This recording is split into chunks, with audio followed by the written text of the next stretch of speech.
Yo, next one I want to see this new Rockstars explained on the new Invincible episode, bro.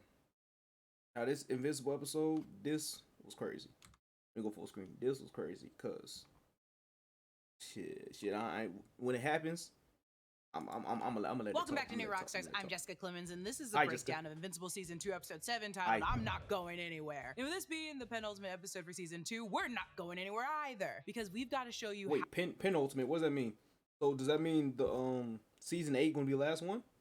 I'm guessing that's what penultimate means. how this show ends. But first, we gotta watch Mark have yet another brutal battle with a villain. This shorty right here, boy. What's her name? Anastasia. What? See, bro, this her first appearance, but I know what the fuck she did. Excuse my language. I know what the hell she did.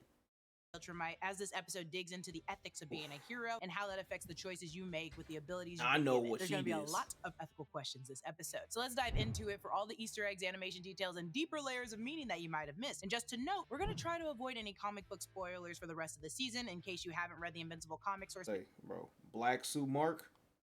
Black Suit Mark, bro. I've been waiting for Black Suit Mark. I've been waiting for Black Suit Mark.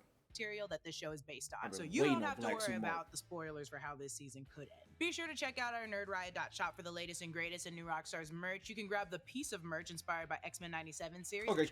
Cosmos. There's a Grom Galactus vibes with these horns here, and the purple chin with wrinkles is giving Thanos. There's a Grom in Marvel Comics who also had the horned helmet, but they don't really look that similar. I just think this is a fictional character in the world of Invincible. Mark and Amber are having a day date. The logo for this Comic Con really invokes the San Diego Comic Con logo with the grayscale eyes and yellow font. Also on the marquee outside, we see a poster that invokes a Godzilla-style kaiju, and there's also a poster for Seance Dog. Yo. Newzot should really come back and cosplay as Seance Dog. I need to but stop he's pausing it, but probably bro, I dead heard that now. Godzilla R.I.P. movie was the a Braxtons. company. There's also a billboard Godzilla for the versus, black masked character with a red cape. Godzilla We'll versus see Kong someone or dressed up Godzilla as him X Kong inside as apparently well. working A group of together. Invincible cosplayers strike a pose and bring us to our title card. Each of their costumes is a little different, and the white guy with the beard is really the prototypical design for a comic book nerd. The Kevin Smith, if you will. It's gotta be weird for Mark to see people dressed up as him, but it's also nice self-esteem booster to see that he has fans. I think if people dressed up as Adam Eve, it would be big help for her, so let's make that happen. Mark and Amber are having a good time at the con, but it's clear that the event is a nice distraction from their thoughts. They've each been independently thinking about their relationship. When there is a momentary pause in their conversation, Mark instantly starts to feel awkward. He stumbles over his words, trying to overcorrect, apologizing for comic books being more his thing than Amber's. She quickly points out that she probably reads more comic books than Mark does these days because he's so busy. Mark So there's a lot of What different fuck? ways to learn data, but most of them, Don't care. leads them to a line so he can get an autograph from Seance Dog comic book Bro, creator this Philip Schaff. scene was And is fire. it just me, or does he sort of look like the series creator Robert Kirkman? This scene Philip was fire Schaff is as voiced hell. by Tim Robinson from I Think You Should Leave and Detroiters. Mark and Philip take the opportunity to have some meta jokes about the struggles and challenges of making an animated show, and it feels like they're letting the fans know they hear our complaints, as Philip says this. Sorry, animation takes a long time. This shit I was guess that meta as means hell. don't expect season 3 anytime soon. They also make jokes about covering a character's mouth while they're speaking, so you can just use a still image instead of doing more costly animation. When Mark covers his mouth, Steven Yin's voice is actually muffled. Huh. I didn't notice that. And I think it's just funny to imagine him doing that in the recording booth. Philip then jokes about using wide shots and slowly panning it across to imitate movement where there's actually no animation. In the shot they're making fun of, you can actually see Philip's booth where Mark is currently standing. It almost doesn't look like Mark and Philip, but I'm pretty sure it is. They also reuse a lot of the character models in this shot, like the person in the baseball cap and the person in orange Oh, pants, damn. or they recolor a model and use it over and over. Also, these two have no legs. Also in this shot is a poster of Franken Devil. We saw this poster in the previous episode when Amber went to that party. Finally, Philip jokes that when they do use animation less shots, sometimes they get overdrawn and don't match with the look of the rest of the show, and we get a real glamour shot of Mark. After all this, Mark says he's going to watch season 2 way closer. Hey, that's what we're here for. In fact, in That's previous right. scene, there are plenty of background characters who are just standing perfectly still with their mouths not moving, but the camera pans across them to give the look of movement. They even reuse people in the background like this pirate character and Green Lady, and here there's even 2 of the same Invincible cosplayers. Alright, we're looking a little It's too played for close. one big Jesus. meta joke, but a lot of the animated shows use tricks like this, and they have since the beginning of of animation. You just have to keep an eye out for it. Philip does appear in Invincible Comics as the creator of Mark's favorite comic, Science Dog. They do the same sort of meta jokes whenever he appears, pointing out how they will cut corners to save money and then doing exactly that. The character Philip Schaff was named after the Swiss-born 19th century theologian and church historian Philip Schaff, and in the comics, he doesn't really look like Kirkman. Mark has to ditch Amber at the con after getting called away by Eve, and Rex is snuck out of the GEA hospital to do a mission all by himself. Eve can't go because she's tracked down Kilcannon after failing to stop him in episode 4, leading to those people on the bridge getting hurt and putting Eve on a downward spiral. She's got a real drive against Kilcannon since he was her first arch nemesis dating back to her teenage years. Rex is at the Walkerton nuclear storage facility. There is an artist named Cory Walker who is the penciler on the Invincible comics. It could be a reference to him. Rex has a new hand and his eye looks much better, so clearly some time has passed since the previous episode. He's dealing with some panic after his recent encounter with the Lizard League. Rex is taking on Octoboss, who is a frequent villain in the Invincible comics after appearing first in Invincible number 25. He's joined here by his group of henchmen known as the Squidmen. Octoboss does sport a rather unique syntax, which Rex quickly misjudges as Octoboss being stupid, but as he is quick to point out, Octoboss is the one speaking multiple languages here. Octoboss did much time learn your language. Sorry, Am, don't make me words perfect. English is really hard to learn. You can actually hear the Squidmen speak Octoboss' first language in the background. After a self-pep talk, Rex brings into action charging matter with both his old hand and his new one, and as Rex attacks, we get some of those cost-effective still shots that Philip Schaff taught us about. We'll soon see that they built a cannon into Rex's new hand. In the comics, Rex's powers actually come from this device planted into his arms. We don't know the origins of his powers in the show, but his implanted cannons does make me think of the comic book version of Rex's abilities. Invincible shows up to help, but Rex is feeling good about himself. He wants to take on the big guy, and I love Mark's reaction here. You sure? He's pretty big. But Mark lets him go for it, and Rex discovers his cannon hand. He did sneak out, but they probably should have warned him he was walking around with that weapon. After the fight, Mark and Rex talk through their shared experiences of continuing to put their lives on the line to fight supervillains, even after having a near-death experience. They should just relax and retire, but they can't, and that's what makes them true heroes. We confirm that Mark, as half Viltrumite, grows his teeth back. I can't believe you can grow new teeth. Oh, fuck. I wish I had that superpower. It's a fair point. And after their many battles, I bet a lot of these heroes have dentures now. Mark growing his teeth back reminds me of the other characters who can do the same thing, like the Hulk or even Wolverine. Mark laments over having to leave his date with Amber. You pick the day, and the Guardians and I will cover Bro, for you. I want to watch Deadpool. That bullet to the brain has really made Rex a better person, but seriously, this promise will go sincerely unfulfilled. At the Guardians headquarters, Rudy has been working on a drone system for Monster Girl to keep her from transforming and thus allowing her to age at a normal rate. Rudy says this: "Let me fix you." Which is absolutely wrong thing to say to someone. Every interaction between Rudy and Amanda these last couple of episodes have gone very poorly. As Bulletproof will quickly summarize during his conversation with Black Samson. Bulletproof pretty much takes apart the entire Guardians of the Globe piece by piece. Shrinking Ray is still healing after breaking all the bones in her body. Rudy is too clingy with Amanda, who is not careful with her powers and is de-aging herself too rapidly. Immortal is an emotional mess. Cecil doesn't care if they live or die in service of the government. Rexplode is still dealing with his near-death experience. Shapesmith is, well, you know, Shapesmith. And Bulletproof rightfully knows that Black Samson is bald, even though his name is a reference to the biblical character of Samson, who was known for his legendary strength that seemingly came from his hair. Samson lost his strength after his hair was cut by Delilah. However, Samson was able to regain his strength after praying to God and presumably growing his hair back. Black Samson says he did have hair when he chose the name, which is true since we saw it in the Adam Eve prequel special. Black Samson originally left the Guardians of the Globe because he lost his powers, but now he has the suit to replicate his powers, so his powers return just like Samson. Black Samson knows what matters most. We're not the best superhero team on the planet. We're family. He wasn't there to protect his former team, his family, from Omni-Man, but he will protect this one. And the fact that this team looks out for each other makes them the best, or at least that's what he hopes is true, because the Immortal wants to quit. I'm unmoored, Cecil. Unstable.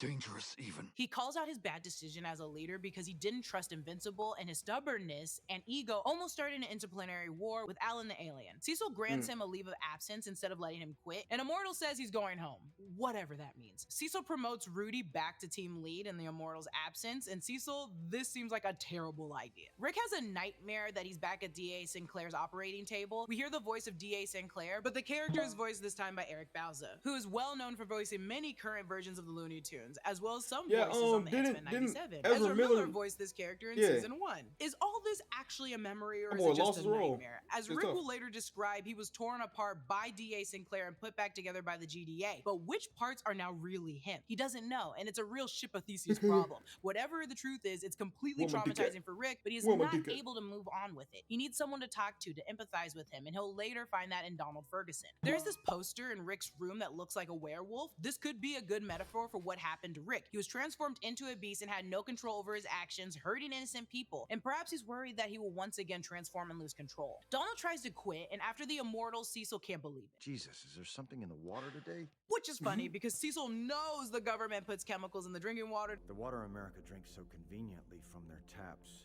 is laced with a chemical that inhibits the ability to see certain frequencies. Yeah, of light. that's why Donald we is don't not drink tap coping water well in his here, boy. robot body, knowing that his memories No, has been no, tap erased. water. Cecil calls his bluff and shows him videos of him dying over and me over the again. bottle. Cecil claims that Get Donald through it wanted out. to have his memories erased, though conveniently, he doesn't have a video of Donald actually saying just that. As I suspected earlier, this is not Donald's first robot body. We'll later learn that Donald has died 39 times. We see him squashed by a giant tentacle and blown up in a bunker. Both videos show him working to save people while putting himself in harm's way, something he was also doing when Nolan killed him. This reinforces that Donald is someone that deserves to be revived. He's just as much as a hero as anyone on the Guardians of the Globe. Donald asked to have his memories put back in, which Why Cecil don't they just agrees give to. bro, like, Cecil's so superhuman nonchalant about it robot that I get a powers feeling then? that all of this So we happens stop dying every all the time time. with these Donald bots. Good, I'll be Cecil's smart. just going through the You know? motions right now. It's all just part of keeping your Donald bot in check. Having his memories back will help Donald later as he literally talks Rick off the edge. Connecting with him cyborg Where to my dick at? cyborg and showing him humanity comes from more than our bodies. It comes from our experiences and our choices. Were the decisions we make, the lives we change, the people we love.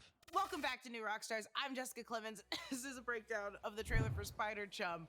It has a bunch of grossed out spider people. One second.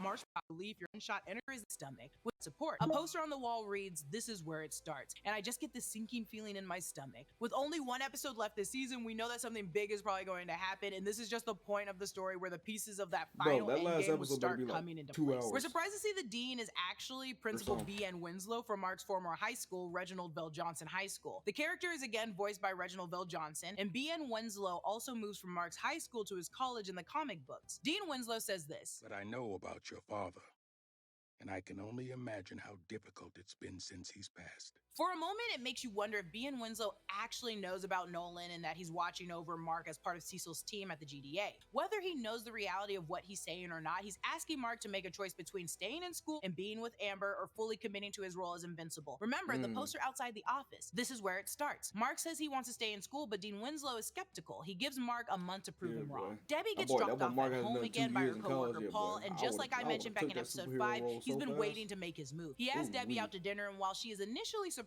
she agrees to go out, which good for you, Debbie. And as for Paul, how could you shoot your shot in front of that destroyed ruins of the house across the street that Cecil refuses to still clean up? Someone do something. Shoot.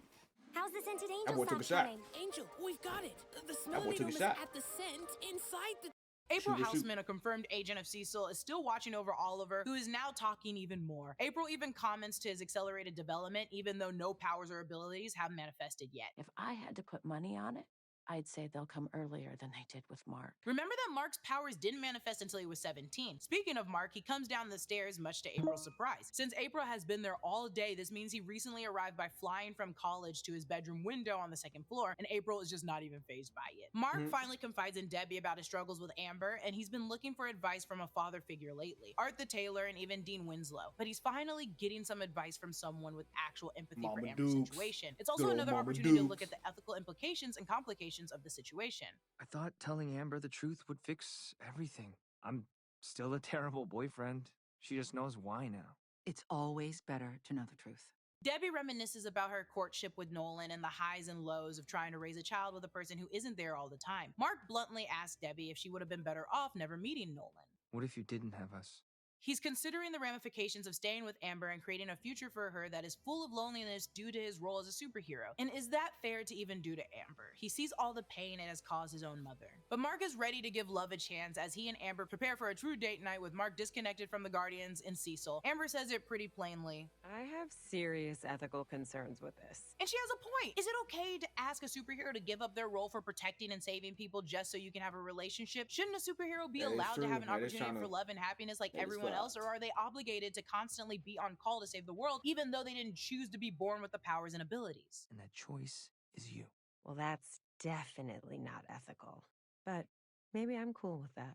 And with that, our lovers take off for a magical night where surely nothing will go wrong. Even though it's been months, Amber's dorm room still has boxes in it, and her desk doesn't have anything on it despite the fact she's been there for a long time. It's almost like her whole life is on hold while she waits for Mark. Mark flies Amber to New York City in a sequence that's reminiscent of Superman flying Lois around Metropolis, and it's a hard date to beat. They get samosas from an Indian restaurant, sit on rooftops, glide past skyscrapers, dance by the moon, grab treats at a night market, and share a meal under the stars. As they discuss the logistics of spring break in Hawaii, Mark brings up the point that he's not paid by Cecil. Again, another ethical question. If you're reliant on the GDA for your livelihood, then are you forced to follow their orders as a hero? To use your powers when, where, and how they say? It's a similar question Captain America asked in Civil War. Mark and Amber seem to finally be on track again when it all comes to a screeching halt. Enter the Viltrumite Anissa, voiced here by Chantel Vinsatin from The Boys and For All Mankind. Anissa shows up right after Amber and says, shockingly, there's some situations you can't punch your way out of. These will be wise words that Mark will later use as he realizes he can't outpunch Bro, Anissa.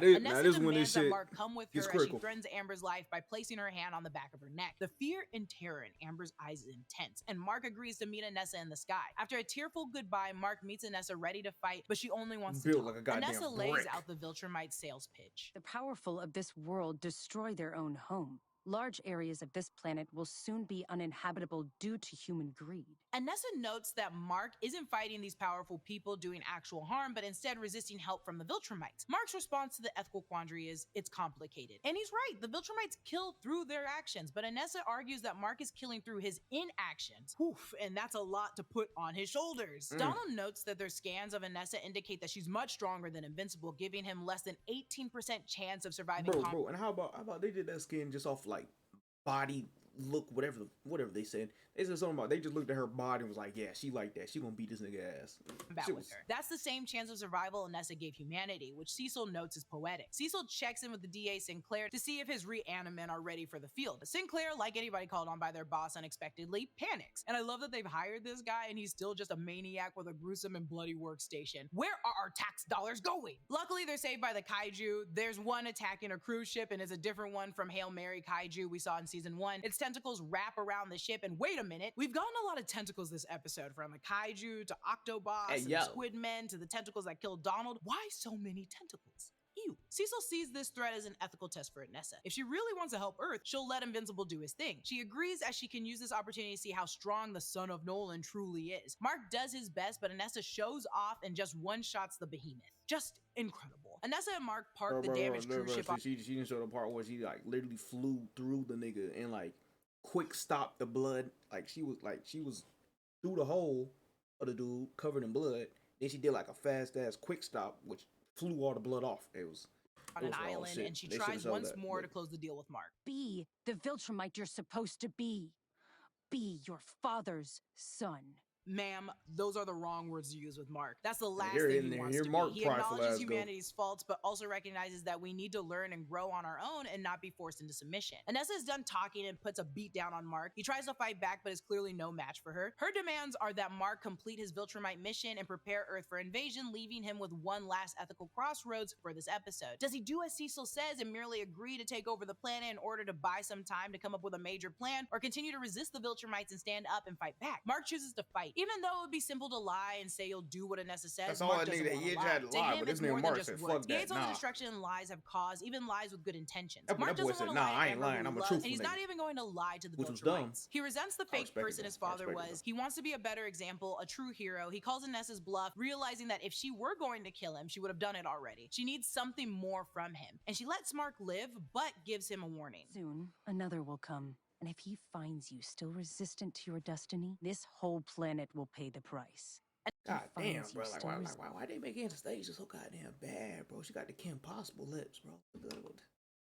Cool as a motherfucker, boy. God damn. resistant to your destiny, this whole planet will Them boys pay was the snapping. price. Them boys was Anissta snapping. leaves Earth and Mark awakens to his new reality. He consoles a tearful Amber, who's still extremely shaken by her brush with death, and they finally have an honest conversation with each other about their feelings. The song Televangelism by They Ethel get that boy Cain Mark plays no as lips. Mark and Amber realize they can't make it work even though they love each other. And if this night hadn't been bad enough already, Mark gets a call from Angstrom Levy, who have his mom and brother held hostage. We cut to black, and that's our cliffhanger. In the mid-credits scene on the Viltrumite prison ship, Anistta updates General Krieg on Mark's stubbornness. They come upon Alan the alien, who was just cruising by in space, texting and flying. Anistta intercepts Alan, but finds he's now much stronger than any Unopan. Alan is even able to draw blood from Anistta, something Mark couldn't do. Alan is astonished by his strength, makes a tactical move, and allows himself to be captured. He's now just where he wants to be. And that's it. Only one more episode left in season 2, and I'm not going to spoil anything as we eagerly await the finale, but I will know that if you haven't already and are planning to read ahead in the Invincible comics, the character of Anistta does get into some big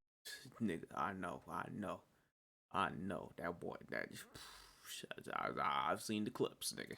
very dark behavior. We're not going to get into it here, and I don't know if they will bring any of that storyline into the show as they made other changes from the comic book source material in the series, but just giving you a heads up if you're reading ahead, that's all I'll say for now. It's pretty dark. Be sure to tune in next week for the finale breakdown, and I'll see you guys later. Yo, did that laptop just like spin in the background? But yeah, man, bro, Invincible, bro, I am ready. I believe Invincible 8 comes out. What does it come out? Thursday? Yeah. DZ trying to be on that. I'm most definitely trying to be on those.